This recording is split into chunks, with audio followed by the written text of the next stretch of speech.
So today we're talking about how to be smarter than artificial intelligence. And this is something I am so passionate about. And in many ways, I believe it's a huge reason that a lot of us are here on Insight Timer right now. Years ago, I don't know, I was reading something by Tony Robbins, I think. And it was very interesting. And he was recommending this other author, or he had co-authored a book with someone.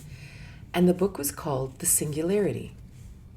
Now, when I teach Tantra, I talk about the singularity.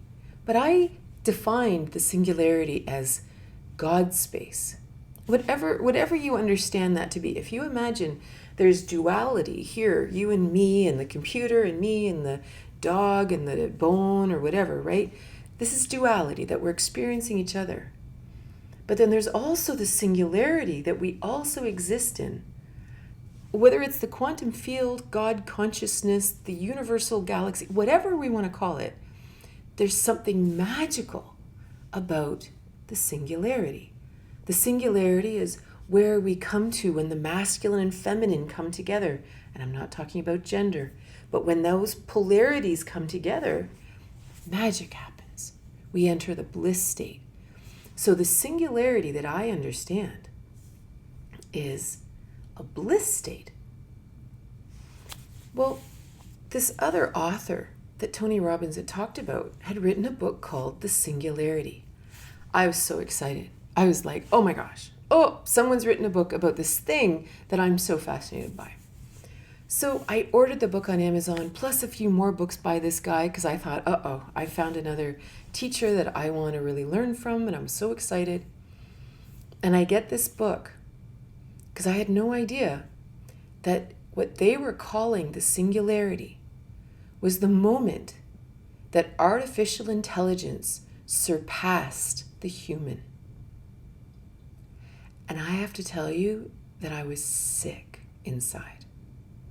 It hurt something inside of me so deep that I can't even explain the darkness I felt inside, that people thought this was possible. That there were people out there consciously trying to create artificial intelligence that surpassed the human experience. I actually threw the book in the garbage, and the other books were the same kind of thing. And I can't even explain how it lit a fire inside of me that made me wild. It just made me crazy. Then I got really thinking about it, and I thought, well, what if the problem really is that AI can surpass us if we don't act like real humans? If we reduce ourselves to nothing more than computers, and not particularly bright computers either, right? A computer has it isn't infinite, but phenomenal capacity to just simply chunk out data, right? Much more than we're going to be bothered with living actual lives. So compared to that, if that's all we are, is something that chunks out data, regurgitates something we've heard, clip-clops through our life based on the conditioning that we learned in our families or our education or our workplace. If that's the life we're going to live, then AI easily can surpass us, right? Because why would we ever want to have the capacity of some, trillion terabyte computer system, right? But that's not what it is to be human. We're not just computers regurgitating information. We're not just conditioned lab rats. We're more than that. Human beings are more than that. We have intuition. We are divine beings. And that's when I realized we have to really look at that. What does it mean? You know, when we say that we are spiritual beings having a human experience, when we say that the world is a magical place, when we say that I want to hear divine guidance, I want to have multidimensional experiences, like, what does that mean, really? And are we living that way? Or are we living like computers? Right? And it's something so important. I remember Thoreau talked about this, Henry David Thoreau, when he wrote Walden, because he watched people, and this was it was hundreds of years ago. He watched people just sort of entering this machine of the workforce, believing they had some kind of freedom. And he was like, you have no freedom. He even went so far as to say that if a person was, if he was gifted, or if he inherited land to farm, that he was less likely to truly expand in his human dimension than if he was abandoned as a child and raised by wolves in the wild. He would be more likely to actually tap into his true human self than if he had inherited land to farm, because all you did was become a slave to the farming, to the land. So he decided, Thoreau decided, you know what, I'm just going to go and live in the woods. He was really good friends with Emerson, and Emerson had this big property, so he went and lived down on a pond on Emerson's property and built a house out of nothing, like out of old scraps from other houses, and grew a little bit of vegetables. And he just thought to himself, okay, how little would I have to work to survive? Actually, like when we think of, Henry Ford created this 5-day work week or whatever, and 40-hour work week. What if that's not what humans need? What if we all, living collectively, without sort of the greed of, just sort of making money for somebody that owns this big company and creating all of this extra consumerism and all that, what if we only had to work an hour a day? What would we do with the rest of our time? Like, we have been so conditioned that work is everything. We even believe our education system is about work. You have to take the right courses, go to the right schools to get the right job. Everything is about work. So all of a sudden, if I said to you, did you know that you could only work 1 hour a day? And that's all you had to do to contribute to the village. What would you do for the other 17 hours that you were awake that day?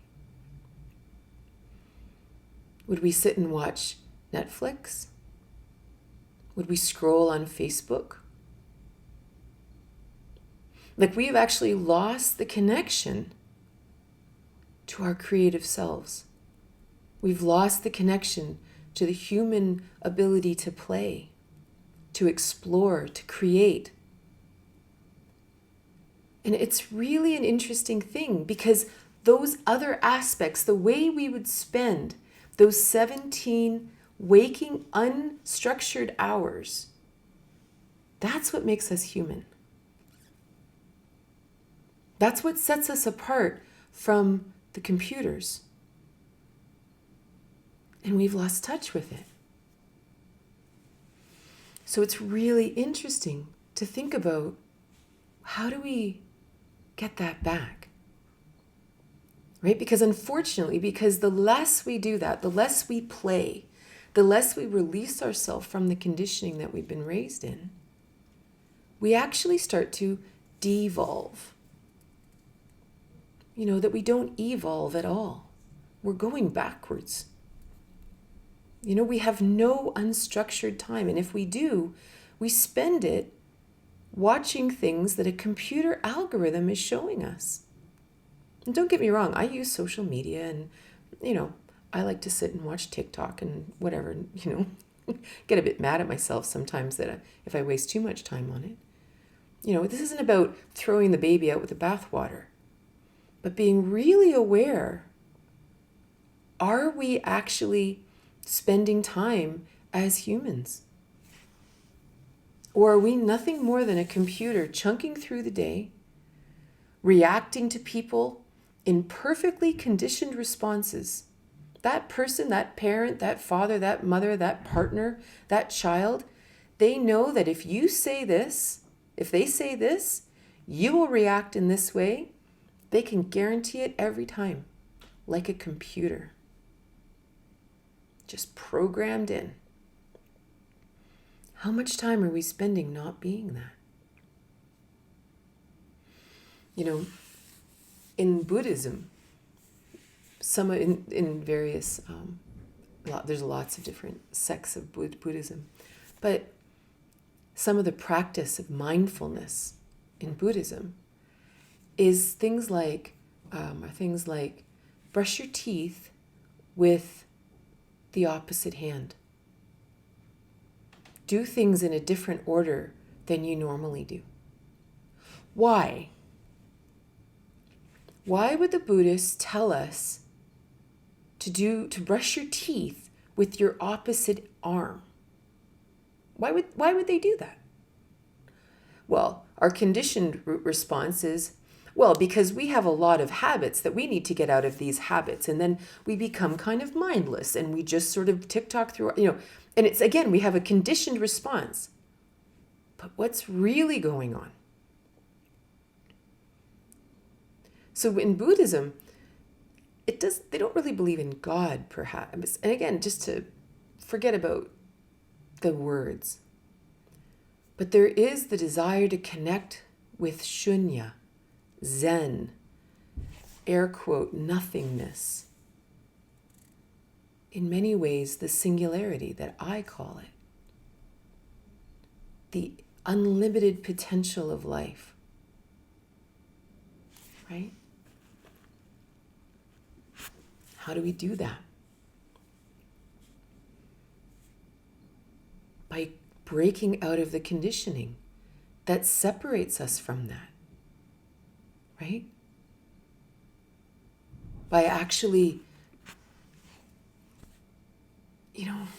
every single thing we do in the day, if we actually look at our life, what do we do every day, constantly? Even if we shake it up, we probably constantly do the same thing. Why?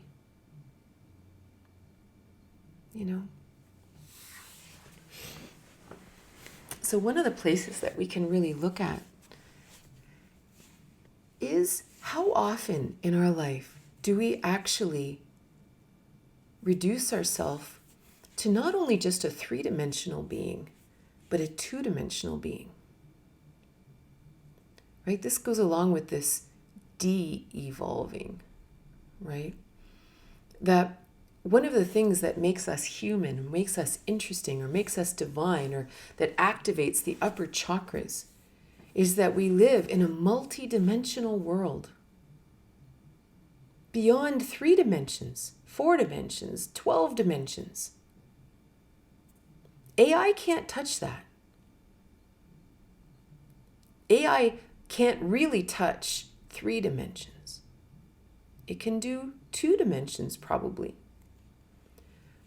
And this is what we do when we reduce ourselves to an avatar on a computer, in social media. We present ourselves with our smiliest face. And don't get me wrong, I put a nice picture on my profile. It's not like I take a picture of myself rolling out of bed or something, right? But we just have to be careful that in our own hearts, we aren't 2-dimensionalizing our life and trying to present ourselves as this 2-dimensional life. Because this is us devolving. It's like, going for a walk and not taking our phones because we're not going to take a picture to post on Instagram. right? That we actually go for a walk, and if we see something so mind-bendingly beautiful, we actually sit down and have a multi-dimensional experience with this, whatever it is. We don't try to find the right light. We don't try to take 25 pictures on our phone. That's two-dimensionalizing our life. And again, I'm not saying never take a picture.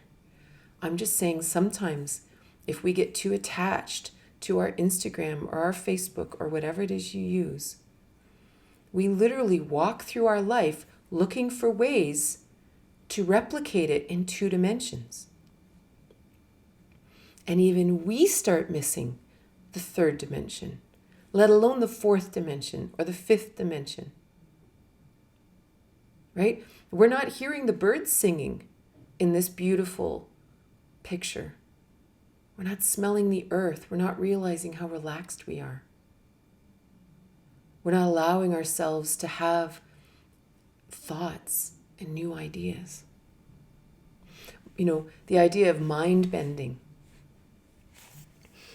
You know, Viktor Frankl, one of my favorite people who formed so much of my thought. He, if you don't know Viktor Frankl, he was a Austrian Jewish psychiatrist who ended up in Auschwitz and Dachau. He was in 4 different concentration camps in the Second World War. He wrote a great book called Man's Search for Meaning. And he developed a psychology modality called logotherapy. And that what it means is healing through meaning. Because one of the things he found was in the concentration camps, the people who were most likely to survive were those who were oriented towards there being meaning in what they were experiencing. In the darkest, most inhumane experiences, something in them said there was something they still needed to accomplish in life. And these people, they somehow survived it. And in logotherapy, he defines 3 different aspects of the human. And so 2 were normal, like they would always consider the physical body. Like, you know, the physical body has needs or reactions and responses. And then there was the psyche, which is really the brain. This is where we can be conditioned, you know, for responses. This is where we can amass data, information, knowledge, whatever.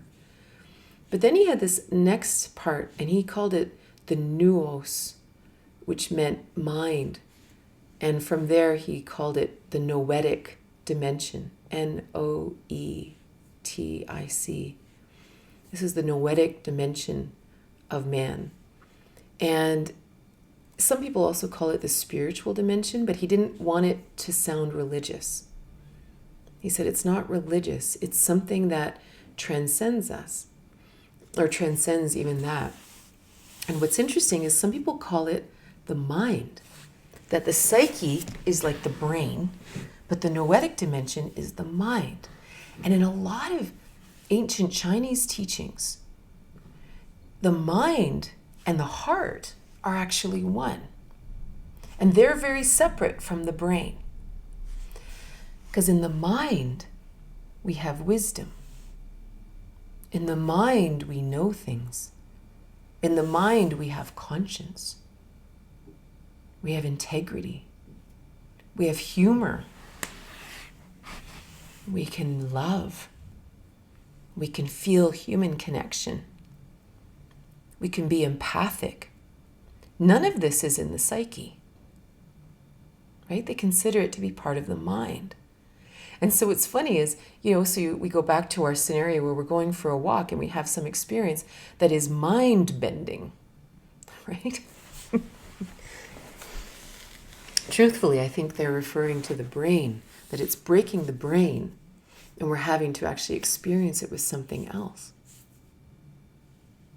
So one of the interesting things about Viktor Frankl is And again, it's what's wild is in his time, he was saying that the Noetic Dimension is what separates us from the animals. Because in the 40s, he wasn't exactly thinking that computers were going to be the ones that we were actually going to be rising above, you know? But the Noetic Dimension, and the Noetic Dimension is this, it's conscience, it's integrity, it's love, it's the will to meaning, to actually have meaning in life. It's the ability to self-transcend, which basically means the ability to actually step back and observe ourselves, right? That witness mind. And he also included something called existential analysis, where very often when people were struggling with psychological issues, whether it was anxiety, depression, sexual dysfunction, addictions, all kinds of things, he said none of these, the problems actually didn't lie in the body or in the brain. They weren't just because of conditioned responses or, chemical reactions in the body. These were actually existential issues. The soul was not on their path. They had no meaning in their life. And you can work on the conditioned responses all you want, but until this person matters, until they have that I am moment, and I don't just exist, but there's a reason I'm here. And it's unique, and it's not about why you're here. It matters. I have a soul's calling. And it could just simply be to have joy in your very specific way. It doesn't have to be some savior archetype. But I know that I matter, and you know what? You're not the boss of me. I'm a real person. And so this is where he said, he goes, we can analyze people all we want, but until they have meaning in life, they may not survive. This is what makes us stand out from the computers. This is what makes us different. But in order to do this, we have to have unstructured time where we're not interacting with algorithms and we're not filling our minds with other people's ideas that we want to regurgitate or whatever. We need to have that time sitting in nature, sitting by the ocean, just relaxing, playing with dogs, doing whatever we need to do to get out of that conditioning. Funny, a few years ago, I got to study with a number of the people who were friends of David Bohm, who was obviously my favorite quantum physicist. And one person was Leroy Little Bear, who is a Blackfoot elder in Canada.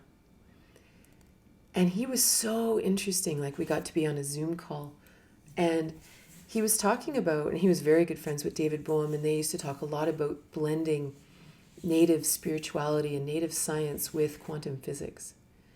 And he was talking about, so in physics they have 4 major forces that basically create the universe. One is gravitational force. Gravity has a lot to do why we're all actually able to sit here. We're not just flying all over the place. Or how the planets move and things like that. Then there's electromagnetism. And then there's strong nuclear force and weak nuclear force. Well, none of that really matters. But one of the things that was really interesting is he got talking about, so strong nuclear force is what brings neutrons and protons together to actually create this physical being, right? Strong nuclear force is what makes all these atoms actually get close together, right? This force. It's not electromagnetism, it's not gravity, it's what they call strong nuclear force. And what was really interesting is he said, we were talking about life and death or something. And he said basically that the reason that we are alive, the reason that the cells in our being actually attract each other is because of this strong nuclear force. But the reason that this being, named Katrina or named whoever, the reason that strong nuclear force exists is because of my will to live. And as soon as that will begins to decrease, then the weak nuclear forces take over and allows those bonds to start to fall apart. And the body starts to decay. And the body starts to atrophy. And it stops sticking together. Right? So that's sort of the decay cycle. This will to meaning, this will to live, this desire, this feeling that I matter. I'm not just a set of conditioned responses. I'm not just here to make money. I'm not here to make you happy. I have purpose. This is more important than we would ever imagine.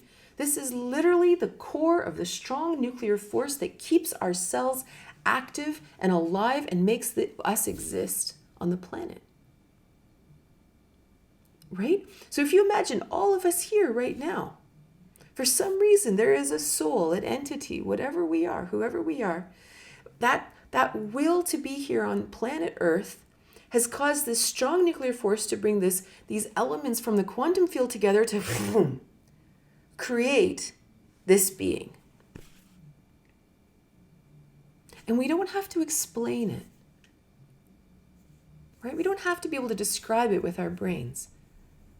This is one of the weird things we learned in education in school, is that if we can't explain it, it's not real. Or if I can't explain it to you, then maybe I don't understand it. That's not true. The greatest things in the universe we can't explain. You know, Osho used to say that if you've ever had an experience that you cannot describe, then you have had a true human experience. These are the things that really make us human.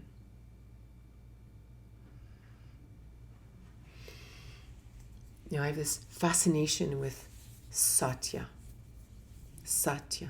truth. And truth isn't just, here's what I think, here's what works.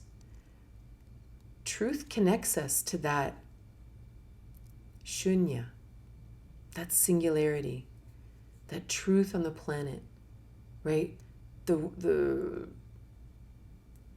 transcendent reality. Right? Truth is what guides us, not as a computer. Truth guides us as a human. That's why it doesn't make sense to everybody. When we stand in our truth, satyagraha, Gandhi, this was Gandhi's big thing, right? To stand in your truth. Graha just means to stand in satya, stand in truth. This is not a conditioned response. This is not something that I figure out from a pros and cons list or a spreadsheet where I've balanced all the data and optimized the solution. This is that for some reason I know this is my path. And I stand in that truth. I stand in that conviction. This is a human quality. And it cannot be understood. And it cannot be controlled. And you cannot erase it. So the importance of listening within, the importance of listening to that truth within you that is your connection to the divine, to whatever gives your life meaning. You know, that is what makes our life different than a computer. This is what says, okay, which way am I going to turn? I'm going to turn right. Why? Why am I going to turn right? I don't know. It just feels right. You know, it's the same thing as, I just started teaching yoga in this new space. And it was so interesting because, again, I had just put out this little Facebook ad. And the response was different. Something inside of me knew something's different in the wind. What's different? And then, of course, someone comes into my life and says, Katrina, I've got this beautiful new dojo, and I really want you to teach there. And something inside of me says, I'm supposed to do that. And all of a sudden, I see crowds of people doing Kundalini Yoga in this tiny little town of 8,000 people. And I keep stepping forward, and I keep stepping forward. Do I know this is true? Should I be getting this great big auditorium to fill with people? I don't know. All I know is that I know, but I can't explain it to you. And so last night we had our first class, filled with beautiful people, filled with magic. It was a magical night. Even the chanting, like it just rang through your soul, like something else was happening. It was absolutely off the charts. I didn't know that. That didn't come from some important process that I went through. Right? And this isn't beyond human. This isn't superhuman. This is human. Right? When we think of these upper chakras, our lower chakras, yeah, that's what governs the world. First chakra, how do I fit in the world? And the second chakra, interacting with people. And the third chakra, who am I in this world? Everything beyond that is beyond what artificial intelligence can program us to do. Right? Love in the fourth chakra, this is literally unending love for the universe. Right? This is receiving love from the universe. This is just everything. The seventh chakra, what's this really? Do I really believe that I'm connected to an infinite consciousness and infinite wisdom? A galaxy filled with, I don't know, beings and all kinds of interesting things? Do I really have intuition that will guide me beyond all the conditioning and expectations of others? The wild thing is so I like conditioning, right? I'm an easily conditioned, or I once was a very easily conditioned person. You know, I was the firstborn. I wanted to do the right thing. I wanted to be the good girl. I wanted to be the good child. I wanted to be the good student. I excelled in school because I wanted to. I wanted to get the A. I wanted to get 100%. So I was so easily conditioned for you to make me do whatever you wanted. As long as I could get an A, as long as I could excel, you could probably make me do anything you wanted. Well, that road eventually ended up, marriage and children and what have you, and eventually in great despair and depression. And because of course I wasn't living my life. I was living a heavily programmed life. My university degree, I have a Bachelor of Mathematics, and my specialty is combinatorics and optimization. That's actually what my degree is in. Combinatorics basically is when you take a great big system, you create an algorithm for it, and then you optimize it. You write a program to optimize that system. Like if you imagine taking an airport and you take all the planes and the fuel and the people and the stewards and the pilots and the passengers and the food and the da-da-da-da-da and all the different destinations around the world. You create this algorithm. I write the program to optimize it so you can just sort it in a button push. Right? This is what my brain digs so much. So honestly, this makes me so easily programmed because I'm already wired like that. So here's me going through my life doing all the right things, marrying a good man and having 2 children and buying the farm and going organic and having foster kids and growing all my own food and just, I'm going to do everything perfectly. Perfectly according to who? According to the computer program? Like according to what? I was a highly efficient computer. right? But whatever the great big computers were at University of Waterloo where I studied, they were probably smarter than I was, right? Just because they had more storage capacity. So of course I crashed and burned, ended up with breast lumps and sickness, but the universe is magical. And just at the right time, a man enters our life who is initially just simply our mentor to shift our farm organic to organic. But of course he has healing abilities and he is a true teacher. Why? Why was he a true teacher? Because in 1987, he was electrocuted. He was carrying an extension ladder and he hit a hydro wire, a power line, and he was electrocuted. He basically died. But when he came back, there was no more conditioning. He was living in shunya. He hadn't studied. He didn't study under a guru and become, get certifications in X number of modalities. Because everything we'd ever want to know lives in the singularity. Right? This is what the movie The Matrix was showing us.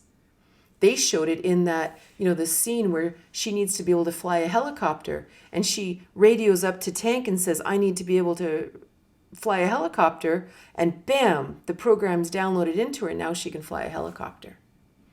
And this is what they're showing us. All we have to do is access the singularity and we can do anything we want. Right? All true wisdom is already out there. This is what makes humans amazing.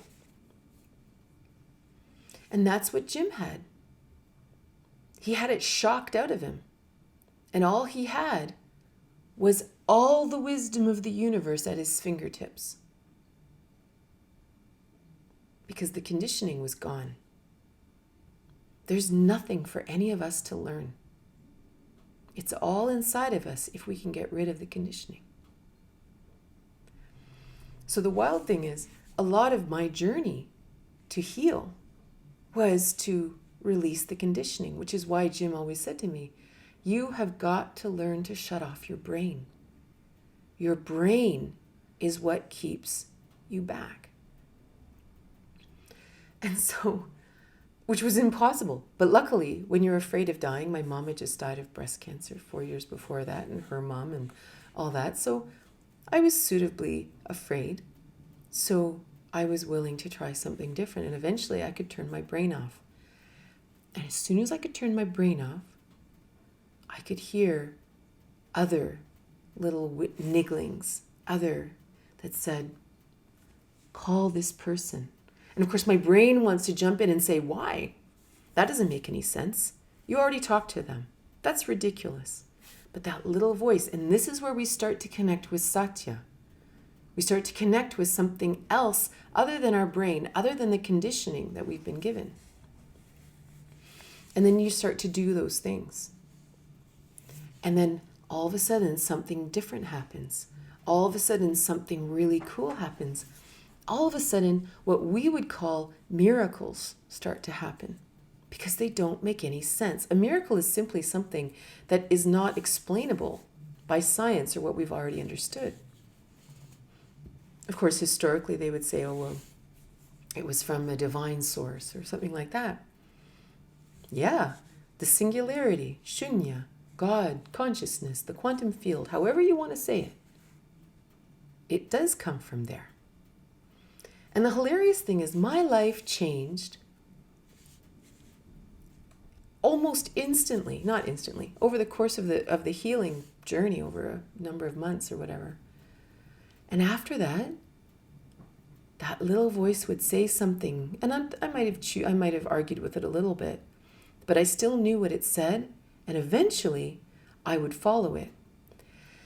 And my kids and my husband would watch it, and they'd be like, the things that happen in your world, Katrina, or Mom. And to this day, If I choose to do something, my kids are like, yeah, of course. That's what happens in Katrina's world, right? But that's what happens when humans act like humans. Can you imagine if all of us listened to that all the time? Can you imagine what an amazing world we would live in? You know? And then suddenly computers, like I love computers. I love technology. I was a computer programmer for years. I think computers are brilliant as long as we remember that we're human, and computers help us have conversations like this with people around the world. They help us do complex mathematics. They help us do amazing, beautiful graphics and great things. Very efficient, leaving us time to really explore other truly human endeavors. Right? I love computers. But it's really important to remember who is the human here, who is the bigger entity. The other big thing I want to mention is I remember when I was sick, I was trying to understand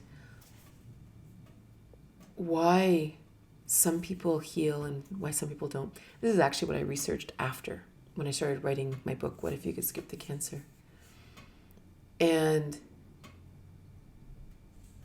one of the things this is where I first started discovering quantum physics and chaos theory, non-linear systems theory, things like that.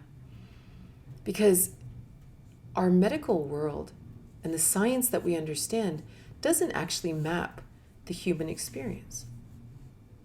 It maps what a car does, or how a plane flies, or how to build a bridge. But it doesn't map, why did this person have a spontaneous remission? Why did that person die? What's going on here? It doesn't explain the human condition. But when I started playing in chaos theory and things like that, and Viktor Frankl, the whole very fact that what happened, that you no longer are connected to the meaning in your life. And suddenly you figure that out, and all of a sudden the cancer goes away. Why? Why does that happen? And this was really, really interesting to me. And what's interesting is, so they have this idea that a linear system is like a car, right? You have a car on a track, you push it at this speed, you can totally calculate it. It's easy peasy. Change the fuel, change the air pressure, it's easy. You can do all that. But we are not. We are non-linear systems. We don't even have a word for it. All we can say is it's not linear. We are infinite systems. We are chaotic systems. And what does chaos mean? Chaos does not mean crazy, wild, out of control. Well, it does mean out of control. It means not controlled. Not negative. It's just not controlled. And chaos is fascinating because chaos is also where we feel alive, where we feel human. So for example, right now, you guys were mentioning that where you live, you're having unseasonable temperatures. In some places that have never ever experienced snow, like living in the desert in New Mexico, suddenly they're calling for snow. And that it's, balmy and warm in Scotland right now. Well, what are we going to do with that? What are we going to do with these chaotic elements of our life? Do we complain about it? Because this is not according to the conditioning we are accustomed to. This is causing a glitch in my system. Is that what we're going to do with it? Are we going to analyze it and blah, blah, blah? Or are we going to sit quietly and make an entirely different choice? Chaos upsets the structures. It upsets the conditioning. And it lets us access something we maybe didn't even know was there. When in 2011 we had a big tornado come through Goderich, I loved it. And I know that sounds weird, but to experience human beings in chaos felt so real. You know, even though we were traumatized, even though we were hurt, even though things were crazy and we had no, power or gas or anything, and we had to eat on the streets together, and people would bring us food, and it was just a nightmare, right? We were like the militia was here, and they'd close down the town, and we couldn't. It was one of the highlights of my life to experience humanity in chaos. Like, you really connected with people. You had real conversations. There's no small talk. Everything's real. It was okay to sit on the side of the street and cry. You really found out who was helpful and who wasn't. You really found out who was ingenious and who came up with good ideas, who could think in the moment. It also threw lots of people right off the deep end. But how important is that? Right? Because those things that threw them off the deep end were already there.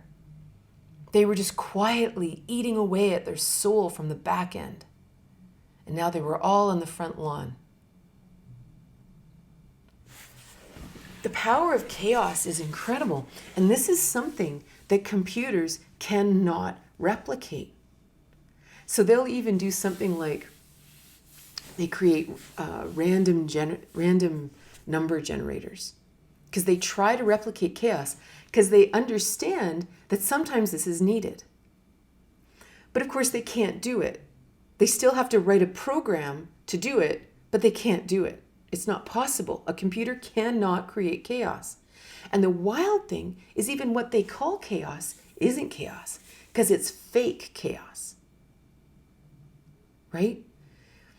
So, for example, they'll create, if you put your music on shuffle, theoretically, this is a random number. It's based on a random number generator, right? And then it kind of picks out different things in your playlist. But of course, it actually isn't random, because they've realized that human beings don't want to hear the same song twice. So it's randomized unless it picks the same song twice, and then it goes to the next one. And you can't, so it's actually full of rules. It's not actually random at all. And what's crazy is sometimes we will do the same thing in our life, right? That we will actually create false chaos just to upset the apple cart. But this also isn't really chaos. It's false chaos. It's kind of like when we rebel against our parents or we rebel against the school. We're not actually acting out of chaos. We're just creating fake chaos to upset people so that we can have a bit of freedom. True chaos is when you sit quietly and you ask yourself, what is the truth? And you make a different choice. And it comes out of the nothingness. It doesn't come out as rebelling against the system. It doesn't come out as false, randomness. It actually is untethered. It's that book, The Untethered Soul. If I do something simply against my parents, they're still totally in control. I'm not wild, I'm not chaotic, I'm just reacting to them. Right?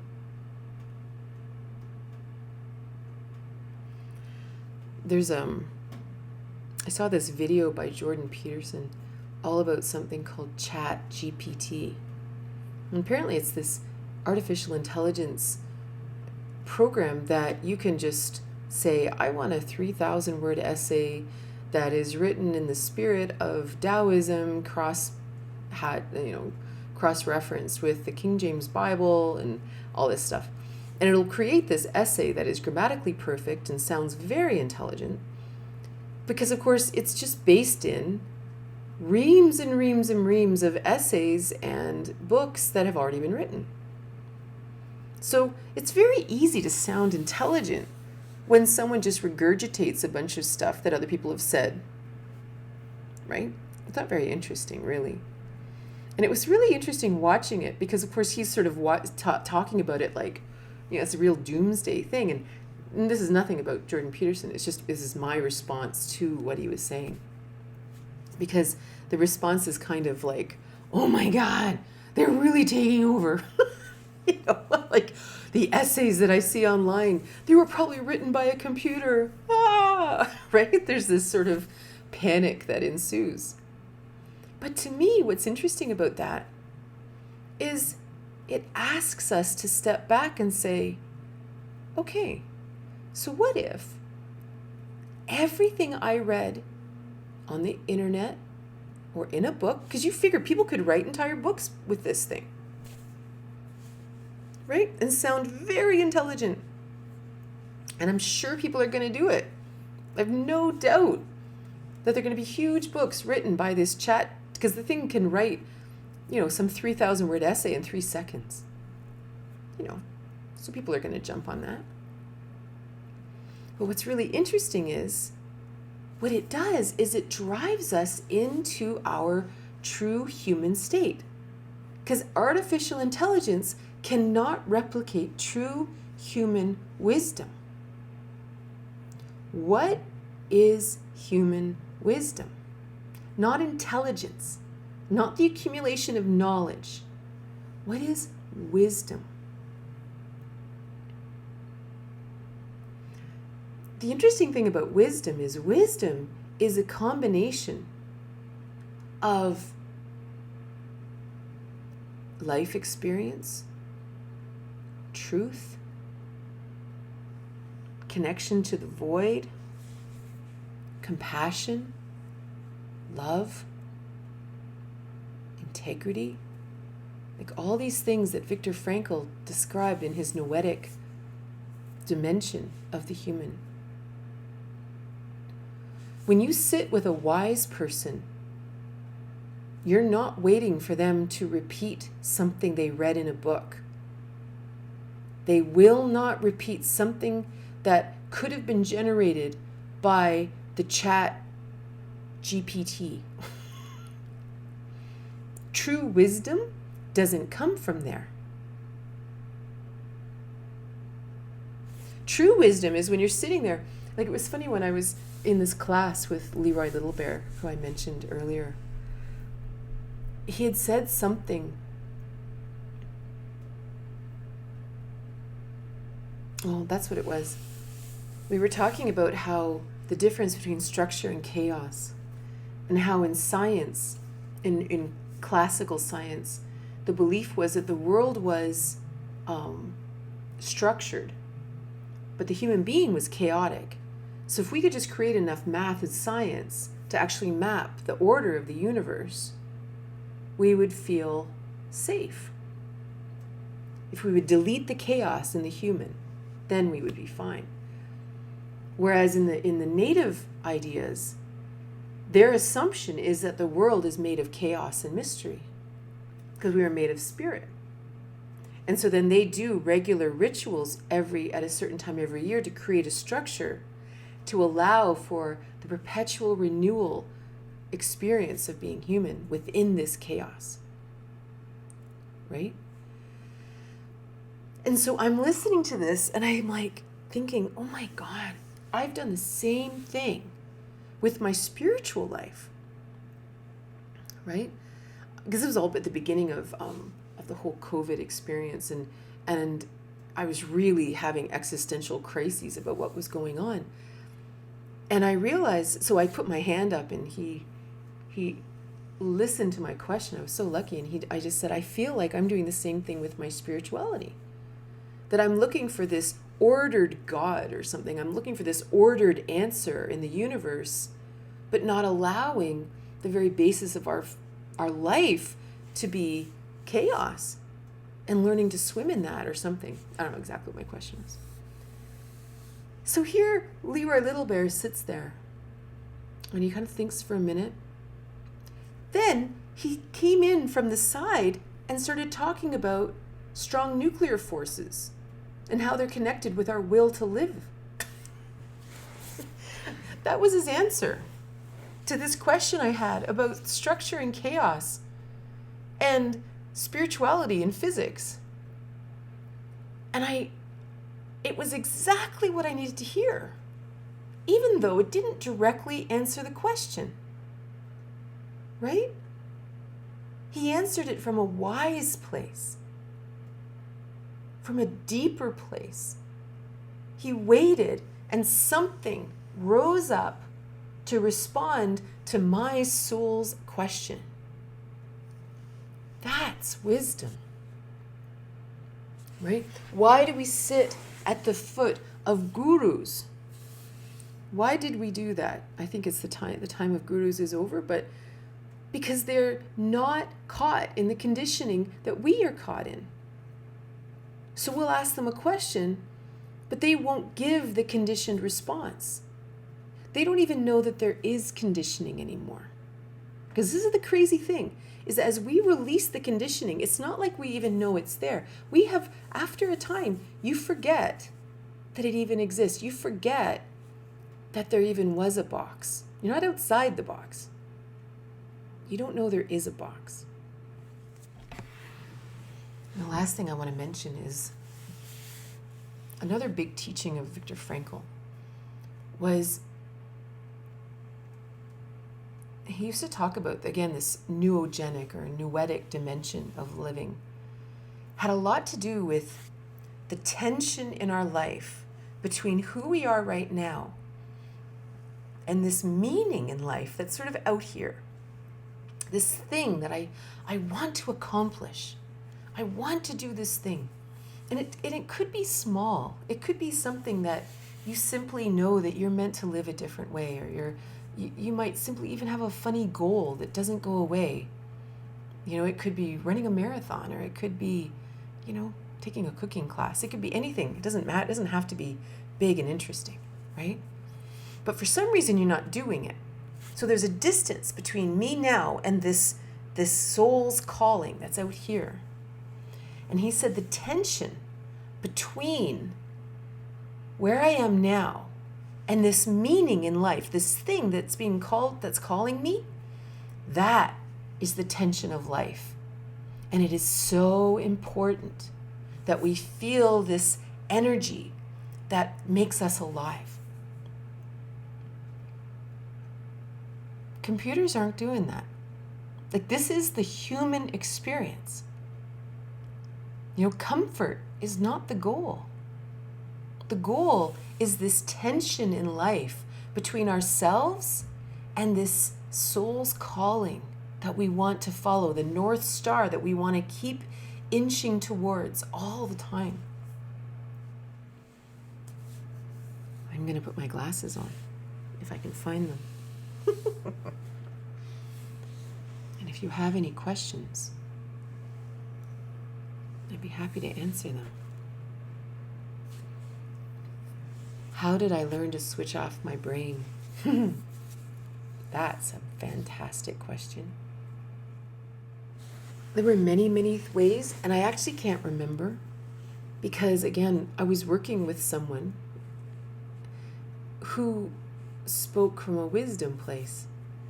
So I remember one time, for example, I was sitting at his house and I was kind of, you know, my mind was just flying. Like, I was like, yeah, but what about this? And what about this? And what do you know? And there's just, and then this person, you know, oh, you know, and I was like going back and forth and back and forth. And all of a sudden, Jim just sort of sat there and he's just sort of staring at me. He said, hold on a minute. He goes upstairs, he comes downstairs, and he had been creating paper models of all the Platonic solids, the cube, the pyramid, the duodecahedron, I can't even, my brain's not going into all of them. But anyway, these are all the solids that are the building blocks of the universe. And as he played with these icosahedrons, and he's like just kind of holding these up, and he's saying, do you see this and how this folds into this one? And when these go in like this is actually the earth breathing. And he started just playing with all these platonic solids. And he said, Katrina, you don't have to keep thinking. The world is perfect. The world is beyond your comprehension. And it'll be just fine whether you're thinking about it or not. This is how perfect the universe is. And I think that was the journey of turning my brain off. There were a lot of things, there were a lot of experiences that I talk about in my book, What If You Could Skip the Cancer? About realizing that my intuition took me to more interesting places than my brain did. You know, and every time I would trust my intuition and do something, and something really interesting and different would happen, suddenly my brain, I started to realize that's not what my brain is for. My brain is for doing the math and driving a car and whatever. But it's not for making decisions. And that really helped a lot. Everyone always says to trust your gut. But if you can't hear your gut, what if you can't hear your gut very well? What practices help you connect with intuition if you're not as in touch? So, one of the things that I do is I play the opposite game. So, let's say I'm invited to go to something, and I can't quite figure out whether or not I really want to go or not. And I've analyzed it, and I've overanalyzed it, and I don't want to hurt anyone's feelings, but is it really such a big deal? And maybe I should go, and I have no idea anymore. Like, I've just chewed it up far too much. Then I ask myself, if it was canceled, would I be relieved or disappointed? And that one always works for me. You know, if you're given an opportunity, if someone asks you if you can do something, if they withdrew it, would you be relieved or disappointed? And that often will help us start connecting with it. And again, whether or not we actually make the choice that's in line with our truth or not at the time, that's not the important part. The point is that we start connecting with it, right? That we just start to feel what it feels like, what that truth feels like inside. I feel excited about AI as a programmer myself. Human intelligence will be useless. What do you think will happen to the whole Western colonial education system driven by intellect and memorizing useless shit?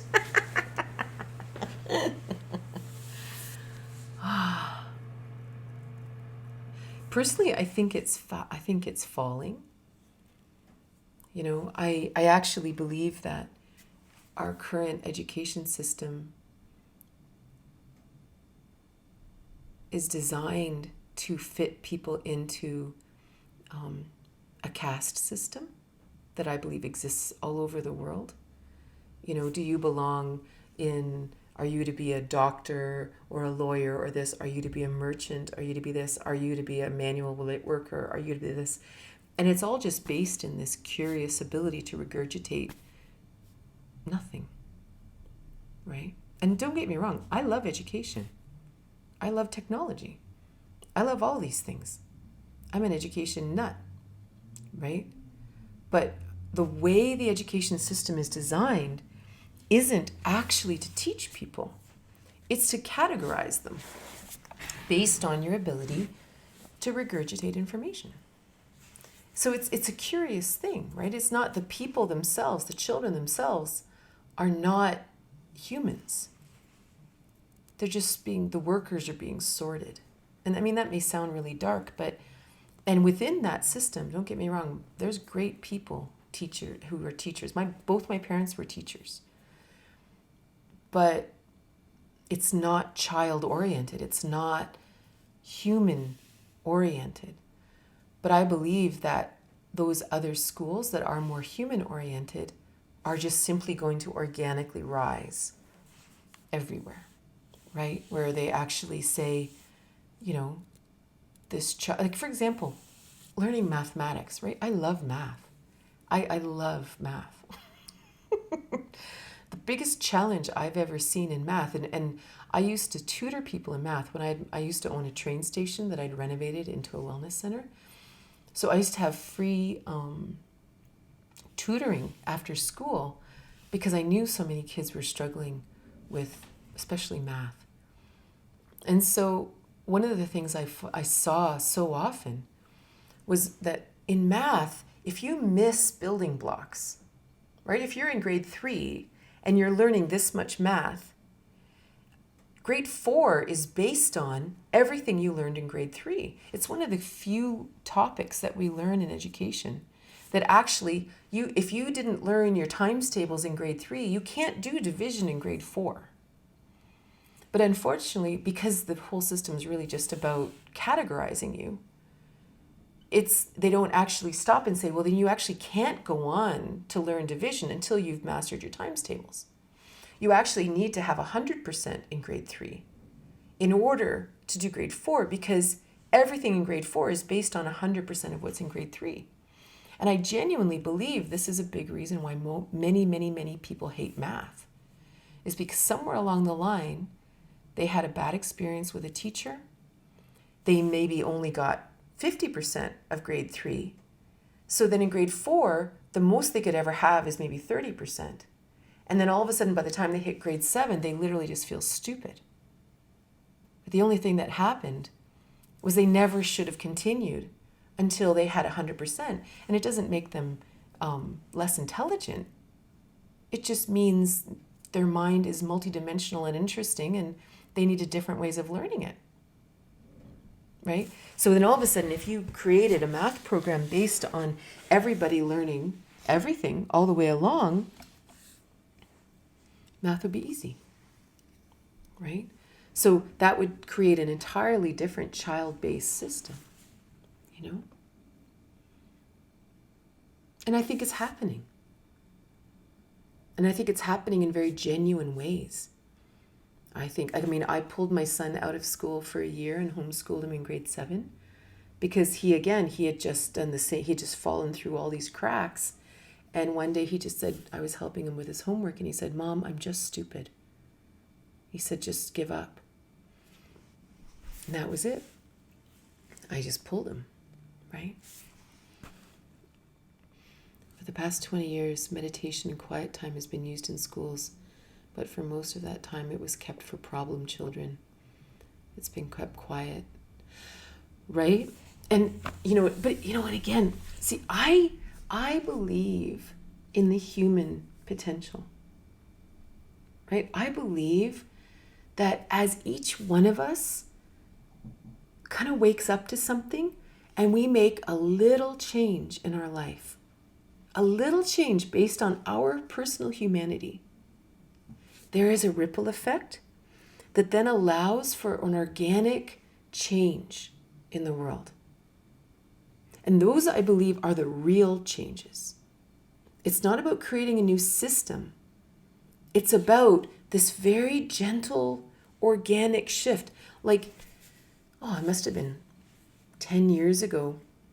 One of my yoga students, who was a kindergarten teacher, she asked me if I would go and teach kindergarten teachers how to bring yoga and meditation to their kindergarten classes. So one day, I was in this huge auditorium with 50 kindergarten teachers, and we did yoga as if they were kindergarten kids, and we learned meditation and everything. One little thing.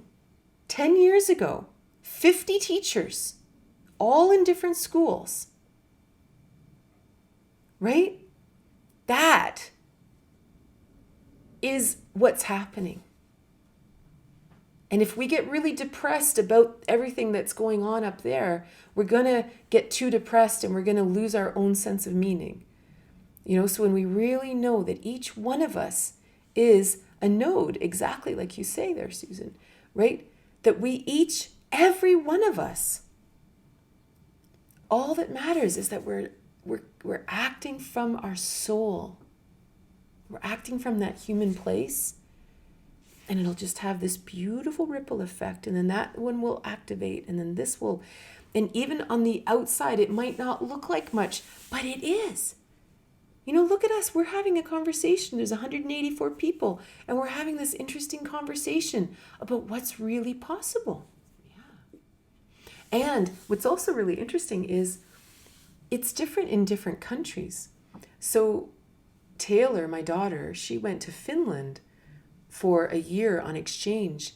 And in Finland, their education system is very different, where the kids are not tested until they're like 13 or something. I may have that wrong for anyone here from Finland. But so can you imagine learning with no testing? All that matters is that the children are always learning. And then it's not until perhaps, I don't know whether they get tested again to go into the different high schools, because they have all kinds of different high schools that are really focused in the arts or computers or, you know, science and that kind of thing. Like, things are happening. And I mean, even the experience of my daughter going there, having this experience, coming home telling me, I'm telling you, and plus the 100 other people I've told over time, right? Little seeds planted, right? So thank you so much for being here. And I hope you have a wonderful day.